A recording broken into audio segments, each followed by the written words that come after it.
Stand by to fall in, Polk County. This is today's veteran.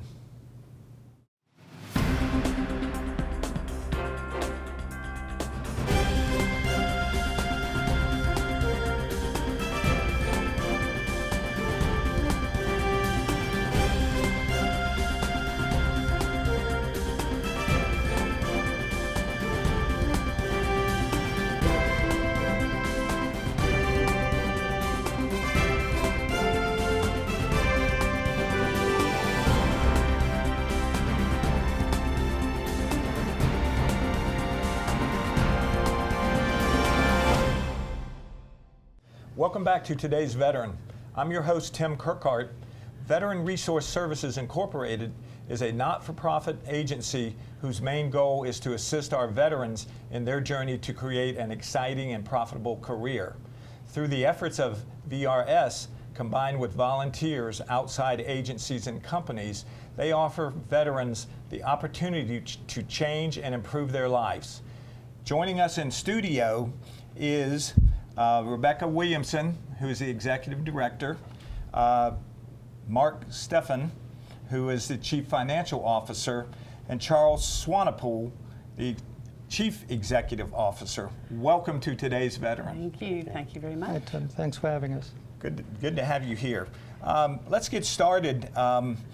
Rebecca, what is Veterans Resource Services and what does it do?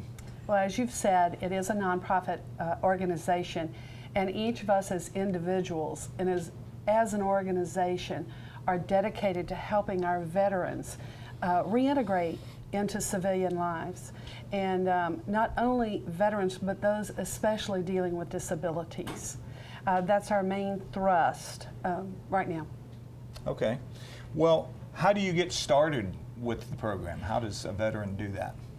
Well, it's mainly just contacting us. We'll have the website up and have it available right now. We are in the beginning stages. We've already started counseling with some individuals. Advising is really a better word that I like. And then as we build programs and launch those programs, we'll be able to push veterans into them as they want. Okay. And I understand there is a mental health center. Can somebody address that? What we really want to do, our effort is a three-pronged process. So first of all, we're going to assess the veteran for where they are.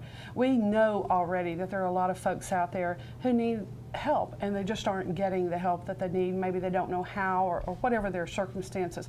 The first thing we're going to do is see if they need some help in those areas. What are they dealing with?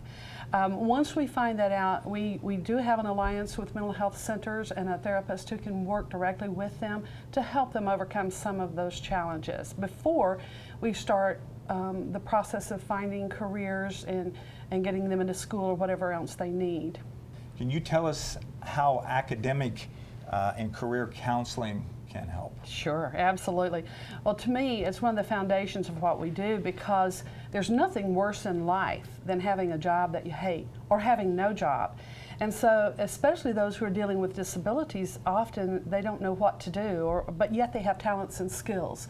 And so, once we get past the mental health assessment, then we do personality and skills assessment to see where the individual is and what they want to do. And we call it their heart job. What is it that makes them excited about getting up in the morning and going to work and doing something outside of themselves and to help others? And so we're going to do assessments. We're going to sit down one-on-one with those individuals and talk to them about career possibilities.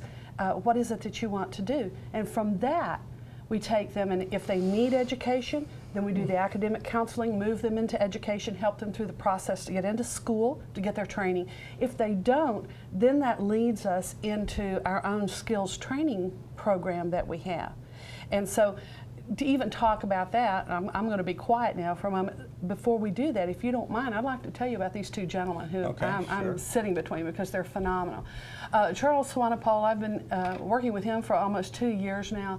Charles is from South Africa, and he served in both the South African Army and the Navy. He was a rescue diver in the Navy. He did a lot of things, and we got to know each other because he has been tremendous at training active military at high levels in security, as well as our police and sheriff's departments. And so that's how I know him. He's phenomenal. This gentleman on my right, Mark Steffen, I've known for longer, probably 5 or 6 years, and he's one of our veterans from the United States Army. He has been awarded 2 Purple Hearts, I believe. Or he just knew how to fly those choppers. But both men are very successful businessmen, and so I'm just honored to partner with them in this. And Mark, as our CFO, has to do all the spreadsheets, and I love that. But he talks more to the placement center and to the finances. Okay. Charles, you're the CEO and the Director of Skills Training program. Tell us about that. Tell us how that works. Well, specifically, my interest in this area stemmed from my last 2 years as a counterterrorism instructor in dealing with both active duty personnel in the military, some police, and also non-active. And it was during this time that I met many vets that clearly had challenges. I formerly had PTSD. I know what it is. I know it's real. And specifically in one of the courses we did or do was to train people on how to be bodyguards. And we had a Marine aspect to that. On the 15-day course, I found that the day that had the most sort of decompression aspect to it was what we call the Marine Day, where we spent some time on boats and did some casting from boats, did some diving. It was more an introduction, but again, you know, it reminded me of the time after I left the Army as a combat vet, transferred into the Navy, first as a rescue diver and later on as a combat diver, how much diving helped me. And anyway, when we started this program and we looked at some of the aspects in which we could help, I feel that one of the biggest aspects to vets, especially the ones that are going through mental health issues and the suicides that we have every day, if we could give them some meaning and purpose, one of the things we could do that through is introduce them to diving. If they liked it, we could train them to become dive masters. From dive master, they could become dive instructors. And I hope and believe that we can change some lives doing that. And that's really the beginning of what it is we want to do with the training, and I will personally be heading that up as the dive instructor. And that's it. Okay. Mark, for the veterans that just want a job, how can the organization help with that?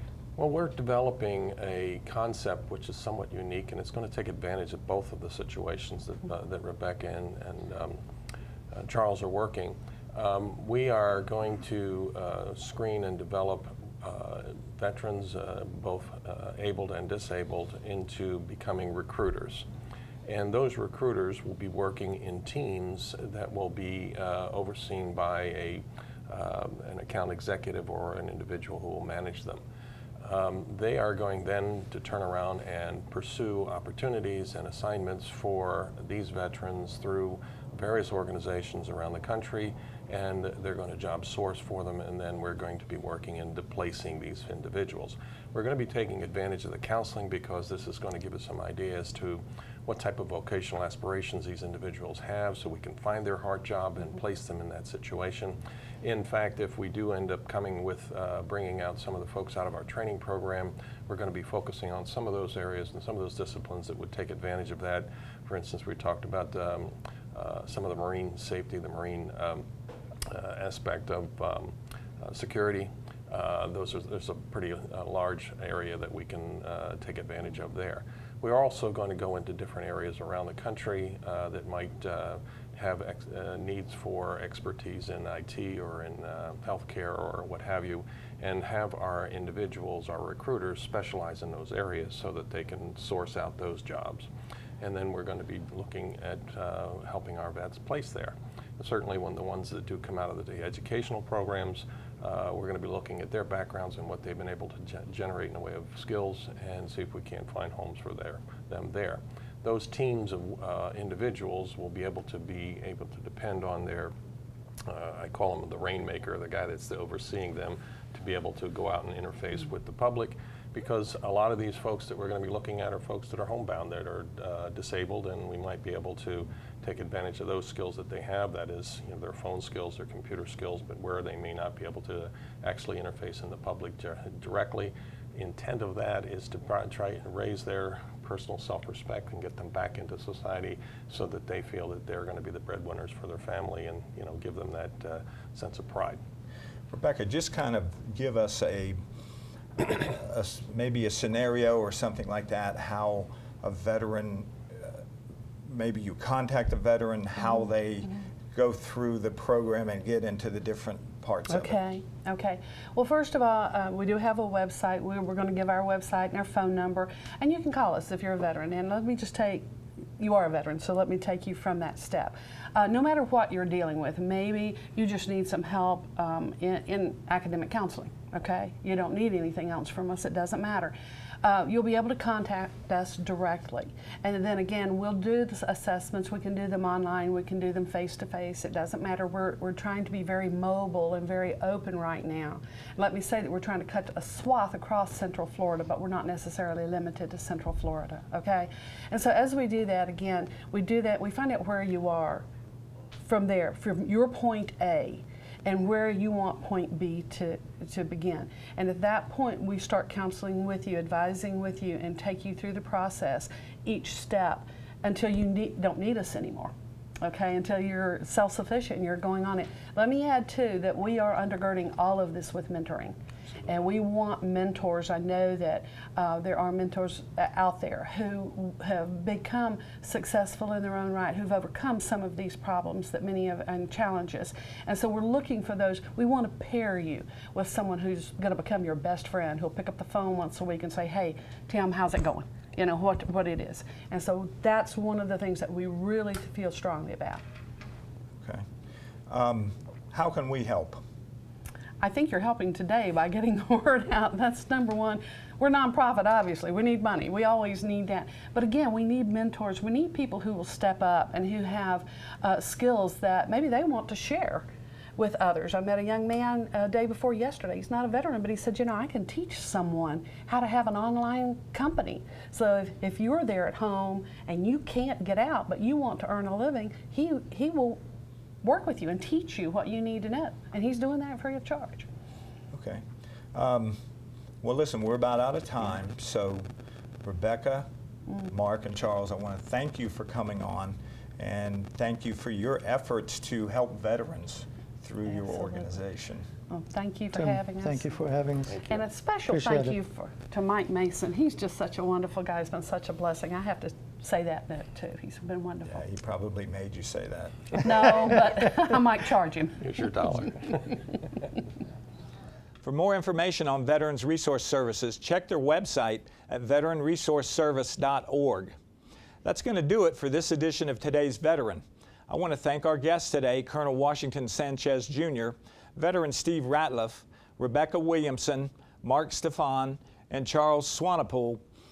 But most of all, I want to thank you for joining us. Remember, for help and information regarding claims, benefits, and services available to veterans and their families, call the Polk County Veterans Service Office at 863-534-5220 or log on to the Polk County website at polk-county.net. I'm your host, Tim Kirkhart, and we'll see you next month.